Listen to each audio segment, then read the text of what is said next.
Capítulo 14. A confissão de Anne.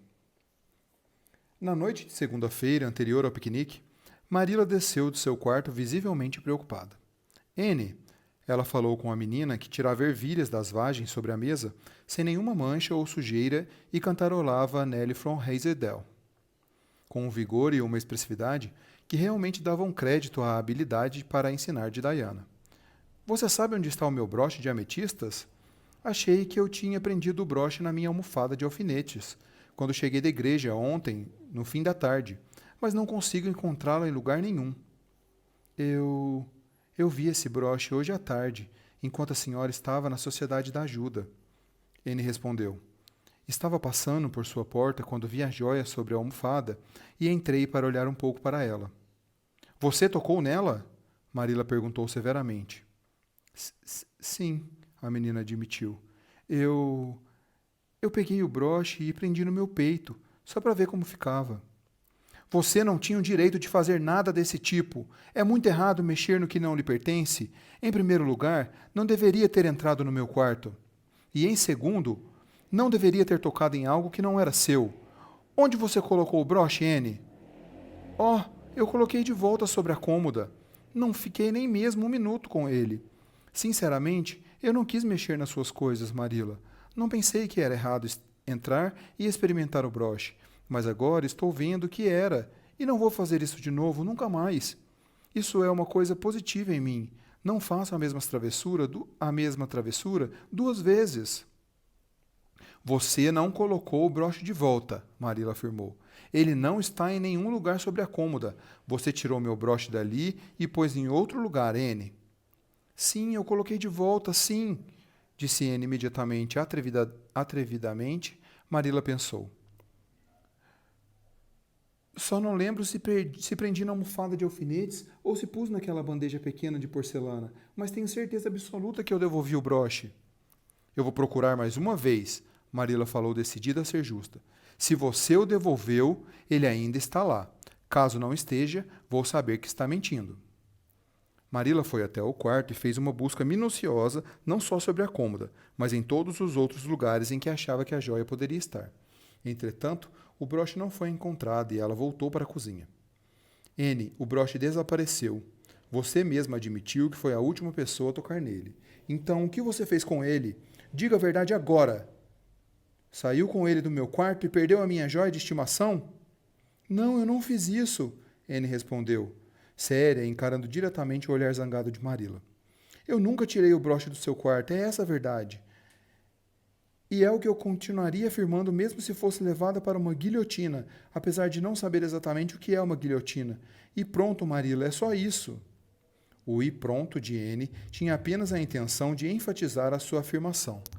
Mas Marilla o interpretou como uma demonstração de rebeldia. Eu acho que você está mentindo, Anne, ela falou bruscamente. Eu sei que está. Agora, não diga mais nada, a menos que esteja disposta a contar toda a verdade. Vá para o seu quarto e fique lá até que esteja pronta a confessar. Eu vou levar as ervilhas comigo, disse Anne humildemente. Não, eu mesmo vou terminar esse trabalho, e faço o que eu mandei. Depois que Anne se retirou, Marilla fez suas tarefas domésticas com a mente bastante perturbada. Estava preocupada com seu valioso broche. E se Anne tiver perdido a joia?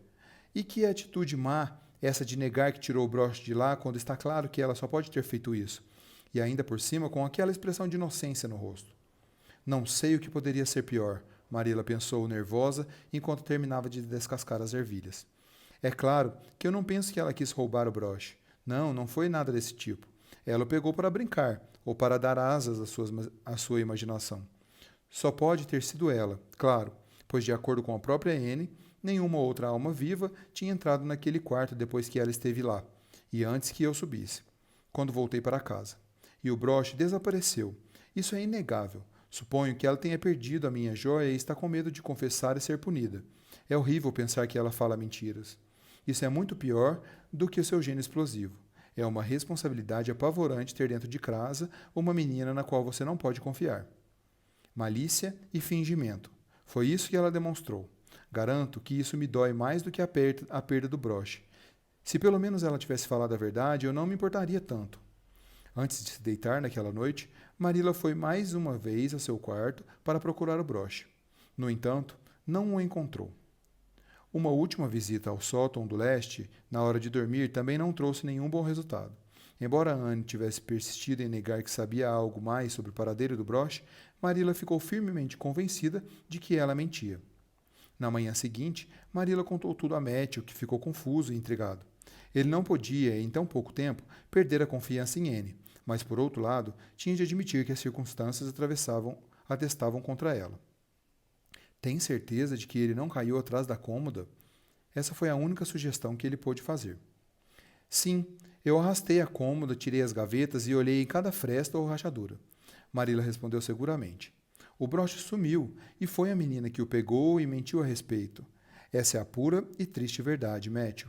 E o melhor que fazemos é encarar isso. Bem, o que vai fazer com relação a isso? Matthew perguntou desolado, sentindo-se secretamente aliviado por ser Marilla e não ele quem teria que lidar com aquilo. Dessa vez, ele não sentiu nenhuma vontade de se intrometer na criação de Anne. Ela vai ficar no quarto até confessar. Marilla afirmou implacavelmente, lembrando-se do sucesso desse método no caso anterior. Depois, veremos o que fazer. Talvez seja possível encontrar o broche, se pelo menos ela disser para onde o levou. Porém, de todo modo, ela vai ter de ser severamente castigada, Matthew. Bem, você vai ter de punir a menina, disse Matthew, indo em busca do seu chapéu. Não devo me meter, lembra? Você mesma me divertiu sobre isso. Marilla se sentiu completamente sozinha. Não podia nem mesmo pedir ajuda à Sra. Lynde. Então foi ao sótão do leste com uma expressão muito severa no rosto e desceu com outra ainda mais séria. Anne havia se recusado firmemente a confessar e persistia em afirmar que não havia tirado o broche do quarto. Era evidente que a menina havia chorado e Marilla sentiu uma pontada de piedade imediatamente reprimida. Depois de tudo aquilo, Marilla se sentiu, como ela mesma expressou, arrasada. Você vai ficar neste quarto até confessar, Anne. Pode se preparar para isso, assegurou inflexível. Mas o piquenique é amanhã, Marilla, a menina respondeu tristemente. A senhora não vai me impedir de participar, vai? Vai me deixar passar a tarde fora, não vai? Depois do piquenique, eu fico aqui no quarto alegremente, por quanto tempo a senhora quiser. Mas eu preciso ir ao piquenique. Você não vai a piquenique nem a qualquer outro lugar enquanto não confessar, Anne. Oh, Marilla, Anne suspirou. Mas Marilla já tinha se retirado e fechado a porta. A quarta-feira amanheceu tão clara e agradável quanto seria se tivesse sido expressamente encomendada para o piquenique. Pássaros cantavam em Green Gables e os lírios brancos do jardim exalavam um perfume maravilhoso, que entrava por todas as portas e janelas trazidos pelo vento invisível e circulava por halls e cômodos como se fosse um espírito abençoado. As bétulas do vale acenavam alegremente como se estivessem esperando pela saudação matinal diária de Anne no sótão do leste. No entanto, a menina não estava perto da janela. Quando Marilla subiu levando o café da manhã para ela, encontrou-a sentada na cama com as costas eretas, uma expressão decidida no rosto pálido, os lábios cerrados e os olhos brilhando. Marilla, estou pronta para confessar. Marilla pôs a bandeja sobre a cama. Mais uma vez, seu método havia dado bom resultado, embora esse sucesso fosse bastante amargo. Então me deixe ouvir o que tem a dizer, Anne. Peguei o broche de ametistas. A menina falou como se estivesse repetindo uma lição que tinha decorado. Peguei a joia exatamente como a senhora disse. Não tinha intenção de pegá-la quando entrei no quarto, mas ela me pareceu tão bonita quando a aprendi no meu vestido que fui tomada por uma tentação irresistível. Imaginei como seria perfeitamente emocionante ir com um broche até o retiro silvestre e fingir que eu era a Lady Cordelia Fitzgerald. Seria tão mais fácil imaginar que eu era a Lady Cordelia se tivesse usando um broche de ametistas. Diane e eu fizemos colares de botões de rosa silvestre, mas o que são rosas silvestres comparado a ametistas? Então, peguei o broche. Achei que poderia devolver a joia antes que a senhora voltasse para casa. Dei toda a volta pela estrada para aumentar o caminho. Quando eu estava atravessando a ponte sobre o Lago das Águas Brilhantes, eu tirei o broche do vestido para olhar mais uma vez para ele. Oh, como brilhou a luz do sol! E aí, quando me debrucei sobre a ponte, ele simplesmente escorregou entre meus dedos. Assim. E foi caindo, caindo, caindo, todo roxo, brilhante, e afundou para todo sempre no Lago das Águas Brilhantes. E essa é a melhor confissão que eu posso fazer, Marilla. Marilla sentiu uma grande raiva crescer em seu coração outra vez. A menina tinha pegado e perdido seu valioso e adorado broche de ametistas. E agora estava sentada, tranquilamente recitando os detalhes da história, sem aparentar nenhum remorso ou arrependimento. Anne, isso é terrível, disse tentando manter a calma. Você é uma menina mais perversa que já existiu. Sim, eu suponho que eu seja mesmo. Anne concordou serenamente. E sei que vou ter de ser castigada. É seu dever me punir, Marilla. A senhora pode acabar logo com isso, por favor? Eu quero ir ao piquenique sem nada atormentando a minha cabeça. Piquenique? Francamente, você não vai a piquenique nenhum hoje. Esse será o seu castigo, e não é nem a metade da punição severa que você merece pelo que fez. Não ir ao piquenique? Anne se levantou imediatamente e segurou a mão de Marilla.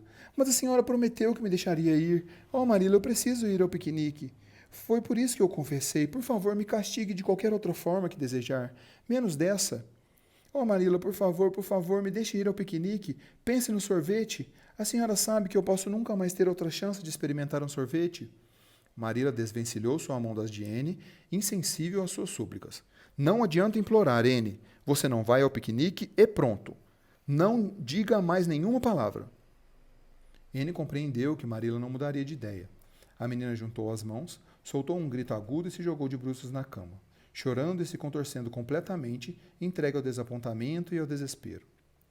Pelo que há de mais sagrado, Marilla suspirou, saindo às pressas do quarto. Acho que essa menina é louca. Nenhuma criança em seu juízo perfeito se comportaria como ela. Se não for doida, é muito perversa. Céus, receio que Rachel estava certa no começo, porém já lancei mão do arado e não posso olhar para trás. Aquela foi uma manhã sombria. Marilla trabalhou duramente e, quando não encontrou mais nada para fazer, esfregou o chão da varanda e as prateleiras de armazenamento do leite. Nem a varanda nem as prateleiras precisavam disso, mas Marilla fez. Em seguida, pegou o ancinho e varreu o pátio. Quando o almoço estava pronto, ela foi até o pé da escada e chamou Anne. Um rosto manchado de lágrimas apareceu, olhando tragicamente por trás do corrimão. Desça para almoçar, Anne. Eu não quero almoço, Marilla, ela respondeu soluçando. Não conseguiria comer nada, meu coração está partido. Espero que um dia a senhora sinta remorso por ter feito isso com ele. Mas eu te perdoo. Quando esse dia chegar, lembre-se de que eu a perdoei. Mas, por favor, não me peça para comer nada, especialmente carne de porco ensopada e verduras. Carne de porco ensopada e verduras são pratos nada românticos quando se está sofrendo terrivelmente. Marilla voltou para a cozinha enfurecida e despejou todo o seu ressentimento sobre Matthew, que, dividido entre o seu senso de justiça e sua indevida solidariedade a Anne, sentiu-se arrasado também. Bem, ela não deveria ter tirado o broche do lugar, Marilla, nem negado que fez isso. Ele admitiu pesarosamente, examinando seu prato cheio de carne de porco ensopada e verduras nada românticas. Como se, tal como a Anne, ele pensasse que se tratava de uma refeição inadequada para os momentos de crise emocional. Mas ela é apenas uma criança, e uma criança tão interessante. Não acha que está sendo severa demais não deixando que ela vá ao piquenique, depois que ela depositou tanta expectativa nesse passeio? Matthew Cuthbert, estou perplexa com você. Na minha opinião, fui até mais generosa com ela, e a menina parece não ter entendido de modo algum o quanto foi maldosa. Isso é o que mais me preocupa. Se ela estivesse realmente arrependida, essa situação não seria tão ruim. E parece que você também não entendeu, pois está o tempo todo procurando desculpas para ela. Eu vejo isso claramente. Bem, a Anne é apenas uma criança, Matthew repetiu, quase sussurrando. Algumas concessões têm de ser feitas. Você sabe que ela nunca teve quem a educasse. Pois bem, está tendo agora, Marilla retrucou. Se a resposta não convenceu Matthew, pelo menos o silenciou. E aquele almoço foi uma refeição muito sombria. A única pessoa alegre ali era Jerry Buote, o garoto contratado para ajudar nos trabalhos da fazenda. E Marilla interpretou seu bom humor como um insulto pessoal. Quando a louça do almoço já tinha sido lavada, a massa do pão estava pronta e as galinhas alimentadas, Marilla se lembrou de que havia notado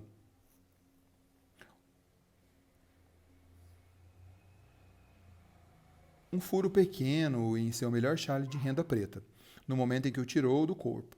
na tarde de segunda-feira, ao retornar da Sociedade de Ajuda Humanitária. Decidiu, então, que era hora de remendá-lo. O chale estava em uma caixa, dentro do baú de Marilla. Ela abriu a caixa e, à luz do sol atravessando as trepadeiras, que se aglomeravam espessamente perto da janela, pousou sobre alguma coisa presa à renda. Algo que brilhava e cintilava em facetas de luz violeta. Marilla agarrou o objeto com um gemido. Era o broche de ametistas preso pelo alfinete a um fio do tecido. Meu Deus do céu! Marilla exclamou estupefata. O que significa isso? Aqui está meu broche, são e salvo, e eu pensando que ele estava no fundo do lago de Barry. Por que Anne disse que tinha pegado e perdido a minha joia? Francamente, eu acredito que Green Gables está enfeitiçada. Estou lembrando agora que quando eu tirei meu chale na segunda-feira à tarde, eu o deixei sobre a cômoda por 1 minuto. Suponho que o broche tenha se prendido à renda de algum modo, ora ora. Com o broche na mão, Marilla se dirigiu ao sótão do leste. Anne tinha chorado até a exaustão e estava sentada, infeliz, perto da janela. Anne Shirley, Marilla falou solenemente, acabo de encontrar o meu broche pendurado no meu chale preto de renda. Agora, eu quero saber o que significa aquela história maluca que você me contou hoje de manhã. Bem, a senhora disse que me manteria presa aqui até eu confessar. Anne respondeu desanimada. Então eu decidi confessar, porque eu queria muito ir ao piquenique. Inventei uma confissão durante a noite e me esforcei para que ela ficasse o mais interessante possível. E repeti tudo para mim várias vezes, para não esquecer nenhum detalhe. Porém, depois de tudo isso, a senhora não me deixou ir ao piquenique, e, portanto, todo o meu esforço foi inútil. Marilla teve de rir, mesmo contra sua vontade. Entretanto, sua consciência a incomodou. Anne, você é mesmo imbatível, mas eu estava errada. Estou vendo isso agora. Não deveria ter duvidado da sua palavra quando nunca tinha ouvido você dizer uma mentira. É claro que não foi certo você confessar um erro que não havia cometido. Foi muito errado fazer isso, mas de algum modo eu a levei a agir assim. Então, se você me perdoar, Anne, eu te perdoo também, e ficamos quites de novo. Depressa, vá se aprontar para o piquenique. Anne se levantou com a rapidez de um foguete. Oh, Marilla, será que não é tarde demais? São apenas 14 horas ainda. Eles não devem ter feito nada além de se reunir, e falta 1 hora para servirem o chá. Lave o rosto, penteie o cabelo e coloque seu vestido xadrez. Vou preparar uma cesta para você levar. Temos muitos pães e bolos assados. E vou falar para o Gerry preparar a égua e te levar ao campo do piquenique. Oh, Marilla, a menina exclamou, correndo para o lavatório. 5 minutos atrás, eu estava muito triste, desejando não ter nascido, e agora não trocaria de lugar nem com um anjo. Naquele fim de tarde, Anne, totalmente feliz e completamente exausta, voltou para Green Gables, em um estado de graça indescritível. Oh, Marilla, eu tive uma tarde perfeitamente mágica, magnífica. É a palavra nova que aprendi hoje. Ouvi Mary Alice Bell usá-la. Não é uma palavra muito expressiva? Tudo foi maravilhoso. As comidas, as bebidas estavam esplêndidas e depois o Sr. Herman Andrews levou todos para um passeio de barco a remo pelo Lago das Águas Brilhantes. 6 de nós de uma só vez. Jenny Andrews quase caiu do barco. Ela se inclinou para pegar umas flores de lótus e se o Sr. Andrews não a tivesse segurado no último segundo pelo cinto do vestido, teria caído na água e provavelmente se afogado. Gostaria que isso tivesse acontecido comigo. Seria uma experiência tão romântica, quase se afogar, e eu teria uma história tão emocionante para contar. Depois comemos sorvetes. É impossível descrever aquele sorvete com palavras, Marilla. Só posso afirmar que estava sublime. À noite, Marilla contou toda a história para Matthew enquanto remendava algumas meias. Estou disposta a admitir que cometi um erro. Ela concluiu sinceramente. Mas aprendi uma lição. E não posso deixar de rir quando penso na confissão de Anne, embora eu ache que não deveria, pois afinal de contas ela mentiu. No entanto, isso não parece ser tão ruim, quanto se aquilo tudo fosse verdade e, de certa maneira, fui responsável por isso. Em alguns aspectos, é difícil entender essa menina. Porém, ainda acredito que tudo vai dar certo. E uma coisa é certa, nunca vai haver tédio numa casa em que ela estiver.